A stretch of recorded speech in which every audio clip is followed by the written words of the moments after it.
तुम्हारे जैसे अनपढ़ जाहिल को मेरे केबिन में खड़ा होने का भी हक नहीं है। अभी इसी वक्त मेरी नजरों से दफा हो जाओ, वरना जमीन में गड़वा दूंगी। 2 कौड़ी की औकात लेकर मेरे सामने आवाज ऊंची मत करना। दोस्तों, आज की कहानी उस खोखले घमंड और उस खामोश बलिदान की है जिसे दुनिया अक्सर देख नहीं पाती।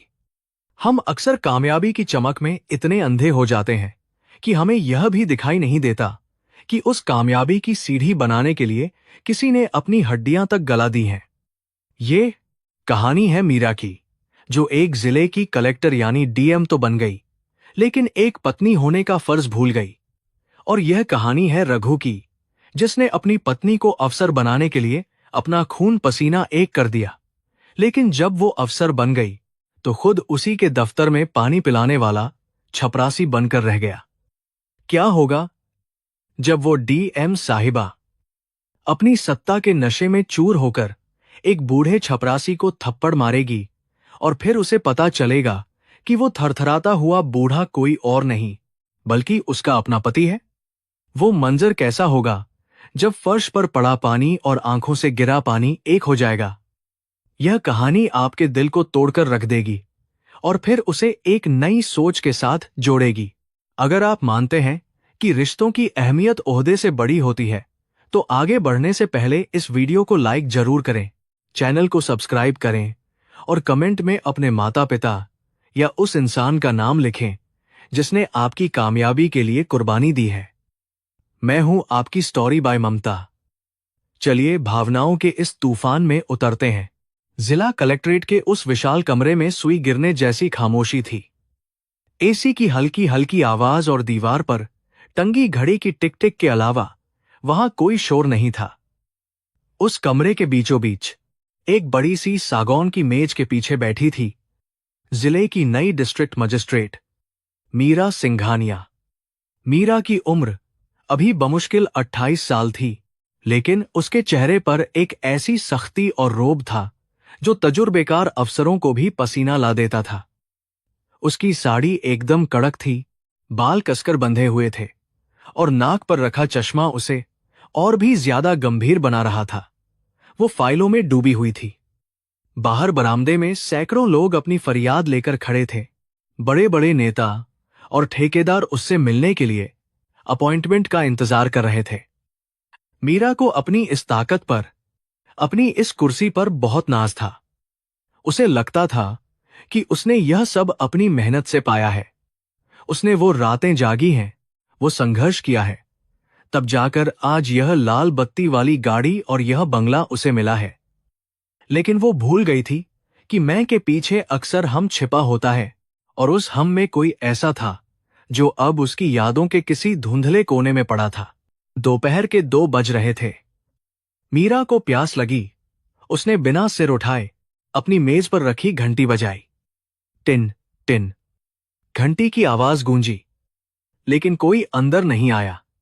मीरा को इंतजार करना पसंद नहीं था। उसे लगा शायद बाहर शोर ज्यादा है। उसने दोबारा घंटी बजाई, इस बार थोड़ी जोर से।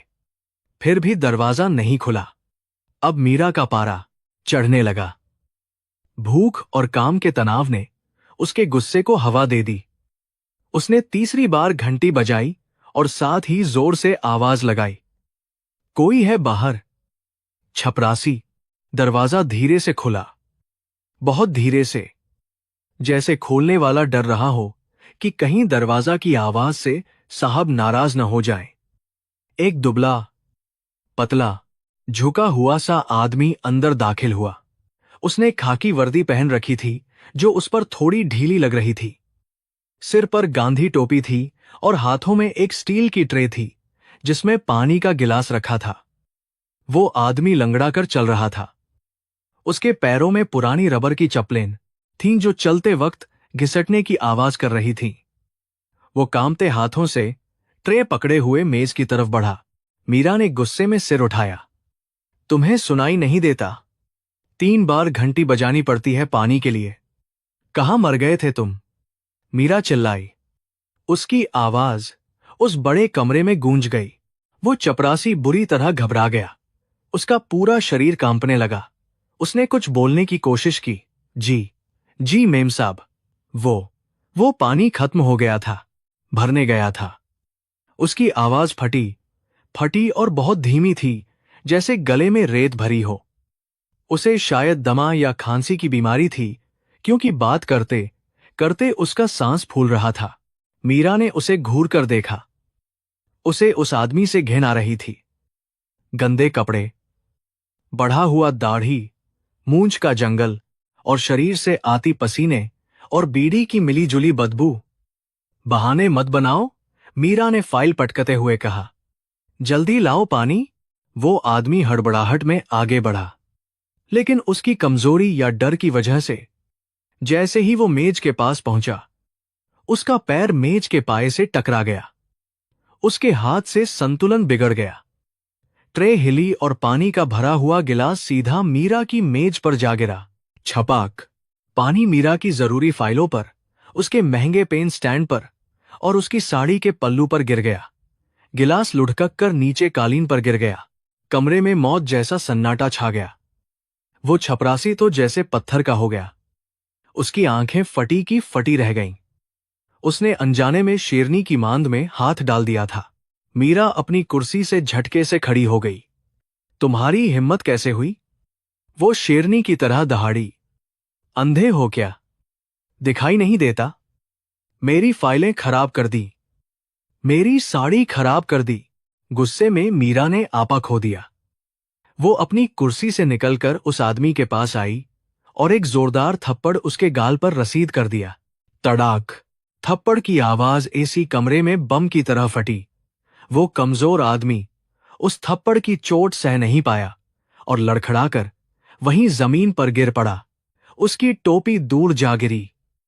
उसके सिर का साफा गमछा खुल गया और उसके बाल बिखर गए। उठो और निकल जाओ यहां से। आज ही तुम्हें सस्पेंड करती हूं।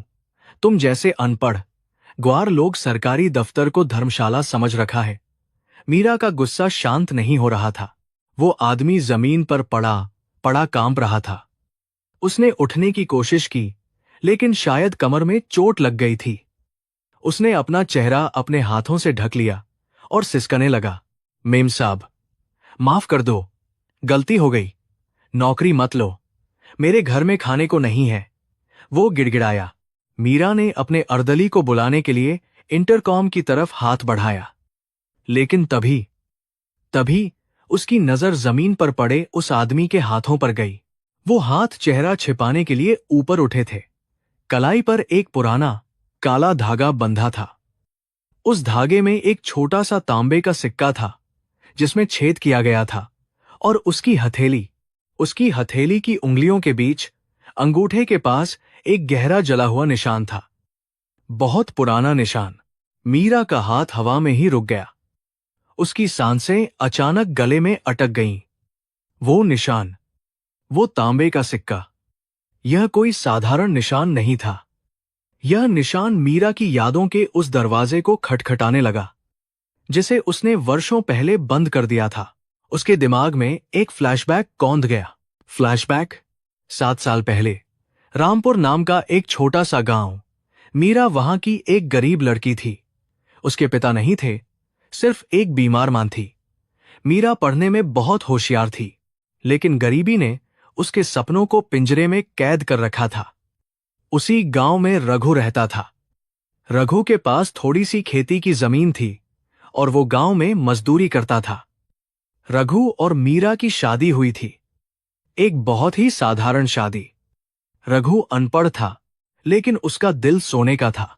शादी के बाद पहली रसोई में मीरा ने खीर बनाई थी, लेकिन चूल्हे की आग भड़क गई थी और मीरा का हाथ जलने ही वाला था कि रघु ने नंगे हाथों से जलती हुई लकड़ी पकड़ ली थी। उसकी हथेली बुरी तरह जल गई थी। तब मीरा रोने लगी थी और रघु ने हंसते हुए कहा था, अरे पगली, मेरा हाथ तो खेतीबाड़ी का है, लोहे जैसा है। तेरा हाथ तो कलम पकड़ने के लिए है, इसे कुछ नहीं होना चाहिए। वो निशान, वो रघु के हाथ का वही निशान था, और वो तांबे का सिक्का। शादी के बाद जब मीरा ने पहली बार कहा था कि वो आगे पढ़ना चाहती है, कलेक्टर बनना चाहती है, तो रघु उसे गांव के हनुमान मंदिर ले गया था। वहां उसने मन्नत मांगी थी और वो तांबे का सिक्का पुजारी जी से लेकर अपनी कलाई पर बांधा था। उसने कहा था, मीरा, जब तक तू अफसर नहीं बन जाती, ये सिक्का मेरे हाथ से नहीं उतरेगा। ये मेरी तपस्या है। वर्तमान मीरा का पूरा शरीर कांपने लगा। उसे लगा जैसे कमरे की छत घूम रही है। उसने अपनी आंखों को मला। नहीं, यह नहीं हो सकता। रघु तो गांव में है, वो खेती कर रहा होगा। वो यहां कैसे हो सकता है? और वो भी चपरासी, इस कमरे को लेकर। लेकिन दिल गवाही दे रहा था। वो कांपता हुआ शरीर, वो दबी हुई आवाज, वो गंध, वो सब कुछ जाना पहचाना था। मीरा धीरे धीरे, बहुत धीरे धीरे उस जमीन पर पड़े आदमी की तरफ झुकी। उसका गुस्सा अब डर में बदल चुका था। एक ऐसा डर जिसका सामना करने की हिम्मत उसमें नहीं थी। इधर देखो, मीरा ने कांपती हुई आवाज में कहा। वो आदमी अभी भी चेहरा छिपाए हुए था। माफ कर दो मेम साहब, मुझे जाने दो। मीरा ने जबरदस्ती उसके हाथों को उसके चेहरे से हटाया। जैसे ही वो गंदे, खुरदरे हाथ हटे, मीरा की चीख उसके गले में ही घुट गई। बाल सफेद हो चुके थे, चेहरे पर झुर्रियां पड़ गई थी, आंखों के नीचे गहरे काले गड्ढे थे, गाल पिचक गए थे। भूख और बीमारी ने उस चेहरे को एक कंकाल जैसा बना दिया था। लेकिन उन आंखों में वही भोलापन, वही प्यार और वही दर्द था जो 7 साल पहले रघु की आंखों में होता था। यह रघु था, उसका पति, उसका रघु। मीरा धम से वहीं जमीन पर बैठ गई। उसका कीमती साड़ी, उसका रुतबा, उसकी कुर्सी, सब कुछ उस पल धूल हो गया। रघु। मीरा के होंठों से बस हवा निकली। रघु ने जब मीरा को इतनी पास से देखा और जब उसने अपना नाम सुना तो वो और सिकुड़ गया। उसने अपनी नजरें झुका लीं।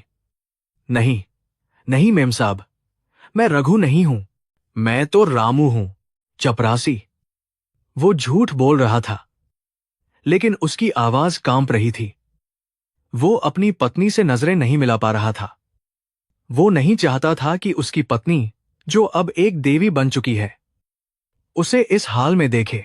झूठ मत बोलो, मीरा चिल्लाई। उसकी आंखों से आंसुओं का सैलाब फूट पड़ा। मेरी आंखों में देखो, कसम है तुम्हें मेरी, झूठ मत बोलो। रघु की हिम्मत टूट गई। उसने धीरे से सिर उठाया। उसकी आंखों से भी आंसू बहने लगे। वो आंसू गालों की मैल को धोते हुए नीचे गिरे। मीरा, उसने बहुत धीमे से कहा। वो एक शब्द मीरा के दिल पर किसी हथौड़े की तरह लगा। उसने रघु के पैरों को पकड़ लिया, वो गंदे, फटे हुए जूतों वाले पैर। तुम यहां, और इस हाल में? तुमने तो कहा था कि खेत में अच्छी फसल हुई है। तुमने कहा था कि तुम ठीक हो। फिर यह सब क्या है रघु? यह चपरासी की वर्दी, यह हालत। मीरा पागलों की तरह सवाल पूछ रही थी। रघु ने अपने कांपते हाथ से मीरा के सिर पर हाथ रखने की कोशिश की, फिर रुक गया। उसे लगा उसके गंदे हाथ मीरा को गंदा कर देंगे। उसने हाथ पीछे खींच लिया। मैं क्या करता मीरा? रघु ने एक थकी हुई मुस्कान के साथ कहा। सपना बड़ा था, तेरा सपना बहुत बड़ा था, और मेरी हैसियत बहुत छोटी थी। और फिर उस बंद कमरे में रघु ने वो सच बताया जिसे सुनकर पत्थरों का दिल भी पसीज जाए। फ्लैशबैक, सच। मीरा को पढ़ने के लिए शहर जाना था। कोचिंग की फीस लाखों में थी, रहने का खर्चा अलग था। रघु ने मीरा को झूठ बोला था कि उसके पास पुश्तैनी गहने थे जो उसने बेच दिए। सच यह था कि रघु के पास कोई गहना नहीं था। उसने अपनी वो छोटी सी जमीन, जो उसकी जिंदगी थी, उसे गिरवी रख दिया था। मीरा शहर चली गई। रघु गांव में अकेला रह गया। उसने मीरा को कभी एहसास नहीं होने दिया कि वो किस हाल में है। हर महीने वो मीरा को पैसे भेजता था। मीरा सोचती थी खेत से कमाई आ रही है, लेकिन असलियत में रघु ने जमीन के बाद अपना घर भी बेच दिया था। वो गांव के एक टूटे हुए स्कूल के बरामदे में सोता था। दिन में वो दूसरों के खेतों में मजदूरी करता और रात को पास की पत्थर तोड़ने वाली खदान में काम करता था।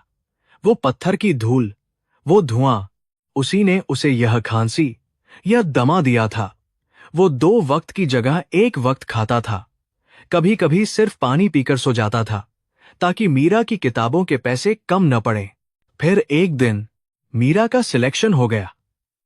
वो अफसर बन गई। रघु की खुशी का ठिकाना नहीं था। वो नाचा था, अकेले ही नाचा था। लेकिन तब तक रघु पूरी तरह कंगाल हो चुका था। उसके पास अब गांव में रहने की भी जगह नहीं थी और वो जानता था कि मीरा अब एक बड़ी अफसर है। अगर वो गांव के गंदे कपड़ों में उसके पास जाएगा तो लोग क्या कहेंगे? लोग कहेंगे, देखो डीएम साहिबा का पति एक भिखारी है। यह बात मीरा की इज्जत पर दाग लगा देती। इसलिए रघु ने एक फैसला किया। उसने सोचा कि वो मीरा के पास जाएगा, लेकिन उसका पति बनकर नहीं। वो बस उसे देखना चाहता था, अपनी आंखों के सामने सुरक्षित देखना चाहता था। वो शहर आया, अपनी पहचान छिपाई और उसी कलेक्ट्रेट में जहां मीरा बैठती थी, वहां संविदा पर चपरासी की नौकरी कर ली। सिर्फ इसलिए कि वो रोज मीरा को देख सके, उसे पानी पिला सके, उसकी गाड़ी का दरवाजा खोल सके, उसे साहब लोग, मैडम कहते हुए सुन सके। यह उसके लिए काफी था। उसे कोई हक नहीं चाहिए था। उसे बस अपनी मीरा को आबाद देखना था, चाहे उसके लिए उसे खुद बर्बाद होना पड़े। मैं तो बस खुश था मीरा। रघु ने अपनी फटी हुई जेब से एक पुरानी मुड़ी तुड़ी फोटो निकाली। यह मीरा की अखबार में छपी फोटो की कटिंग थी।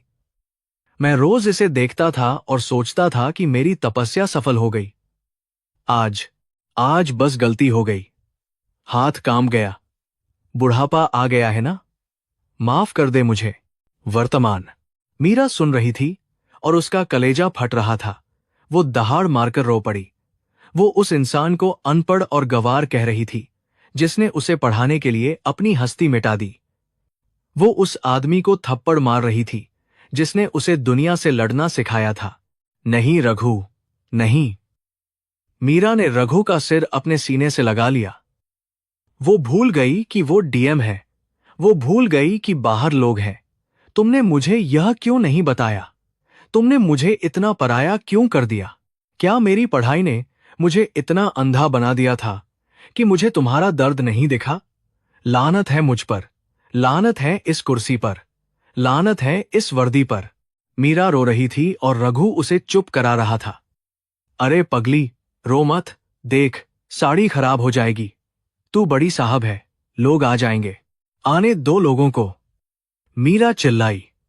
देखने दो दुनिया को कि एक अनपढ़ पति का कद एक पढ़ी लिखी अफसर पत्नी से कितना बड़ा होता है। मीरा खड़ी हुई। उसने अपनी आंखों के आंसू पोंछे। उसने रघु का हाथ पकड़ा। चलो मेरे साथ। कहां? रघु घबरा गया। नहीं मीरा, मैं ऐसे नहीं जा सकता। लोग हंसेंगे तुझ पर। आज अगर मैंने तुम्हारा हाथ छोड़ा रघु, तो भगवान भी मुझे माफ नहीं करेगा। आज दुनिया देखेगी कि मेरी असली ताकत कौन है। मीरा ने दरवाजा खोला। बाहर बरामदा खचाखच भरा था। अफसर, क्लर्क, पुलिस वाले, फरियादी, सब मीरा का इंतजार कर रहे थे। जैसे ही दरवाजा खुला, सब सावधान की मुद्रा में खड़े हो गए।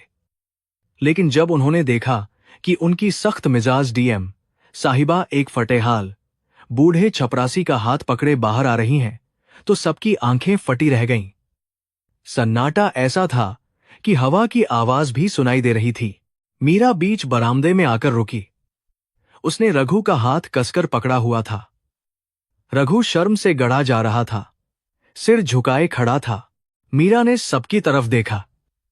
उसकी आंखें लाल थीं, लेकिन आवाज में एक नई बुलंदी थी। आप सब सोच रहे होंगे कि यह आदमी कौन है, मीरा ने तेज आवाज में कहा।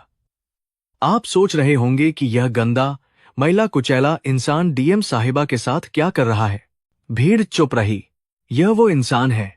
मीरा ने रघु का हाथ ऊपर उठाया, जिसने अपनी जमीन बेच दी ताकि मैं इस कुर्सी पर बैठ सकूं।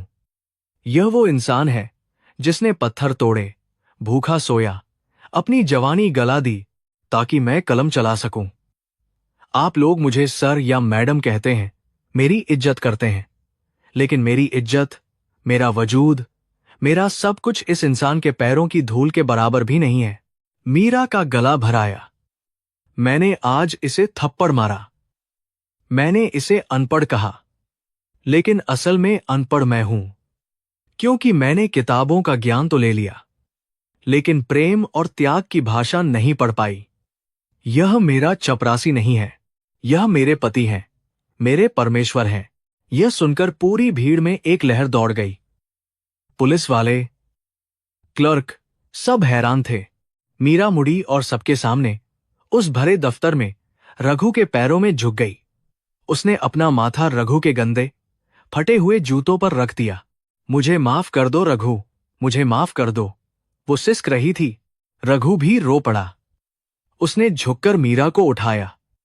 अरे पगली, क्या करती है? तू अफसर है, उठ। नहीं, मीरा ने खड़े होकर कहा। मैं अफसर बाद में हूं, पहले तुम्हारी पत्नी हूं, और आज मैं एक आदेश देती हूं। आज से, अभी से तुम काम नहीं करोगे। बहुत काम कर लिया तुमने, बहुत घिस लिया खुद को। अब तुम्हारी मीरा कमाएगी और तुम राजा की तरह रहोगे। जिस घर को तुमने बेचा था उसे मैं वापस खरीदूंगी। जिस खेत को तुमने गिरवी रखा था उसे मैं छुड़ाऊंगी। मीरा ने अपने स्टाफ की तरफ देखा। और सुन लीजिए सब लोग, इज्जत कपड़ों से नहीं, किरदार से होती है। अगर आज के बाद किसी ने भी किसी गरीब या छोटे कर्मचारी की बेइज्जती की तो उसे मुझसे बुरा कोई नहीं मिलेगा। उस दिन कलेक्ट्रेट में जो हुआ वो किसी चमत्कार से कम नहीं था। लोगों ने देखा कि कैसे एक पत्नी ने अपने पति के स्वाभिमान को वापस लौटाया। मीरा रघु को अपनी लाल बत्ती वाली गाड़ी में बैठाकर घर ले गई। उसने उसे आगे की सीट पर बैठाया और खुद उसके बगल में बैठी। घर जाकर मीरा ने रघु को अपने हाथों से नहलाया, उसे नए कपड़े पहनाए, उसे अपने हाथों से खाना खिलाया। रघु की आंखों से आंसू रुक नहीं रहे थे। उसे लग रहा था जैसे उसका वनवास खत्म हो गया है। वो तांबे का सिक्का अभी भी उसकी कलाई पर था। मीरा ने उसे चूम लिया और कहा, अब इसे उतार दो रघु, तुम्हारी मन्नत पूरी हो गई, लेकिन मेरी तपस्या अब शुरू हुई है, ताउम्र तुम्हारी सेवा करने की तपस्या। दोस्तों, यह कहानी हमें एक बहुत बड़ी सीख देती है। अक्सर हम जिंदगी की दौड़ में उन लोगों को पीछे छोड़ देते हैं जिन्होंने हमें दौड़ना सिखाया। हम अपनी डिग्री, अपने पैसे और अपने स्टेटस के घमंड में यह भूल जाते हैं कि हमारे माँ बाप या हमारे जीवन साथी ने हमारे लिए क्या क्या खोया है। रघु जैसे लोग खामोश रहते हैं। वो कभी अपना एहसान नहीं जताते। वो कभी नहीं कहते कि मैंने तुम्हारे लिए यह किया, लेकिन इसका मतलब यह नहीं कि हम अंधे हो जाएं। अगर आप भी अपनी जिंदगी में सफल हैं, तो आज रात एक पल रुकिए और सोचिए कि आपकी इस सफलता की नींव में किसका पसीना है। अगर वो इंसान आपके पास है तो उसे गले लगाइए। अगर दूर है तो फोन कीजिए, क्योंकि जिस दिन वो चले जाएंगे उस दिन यह कामयाबी, यह पैसा, यह शोहरत, सब कुछ कांच के टुकड़ों जैसा चुभेगा। मीरा को अपनी गलती का एहसास समय रहते हो गया, लेकिन बहुत से लोग बदकिस्मत होते हैं। वो तब जागते हैं जब बहुत देर हो चुकी होती है। रिश्ते नाजुक होते हैं, उन्हें घमंड की ठोकर मत मारिए। जो हाथ आपके लिए पत्थर तोड़कर काले पड़ गए हैं, उन्हें चूमने में शर्म मत कीजिए, क्योंकि वही हाथ आपकी असली ताकत है। तो दोस्तों, कैसी लगी आपको मीरा और रघु की यह दिल को झकझोर देने वाली कहानी?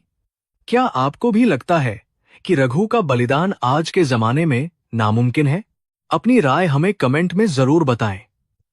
और हां, अगर इस कहानी ने आपकी आंखों में भी नमी ला दी है तो इसे शेयर जरूर करें।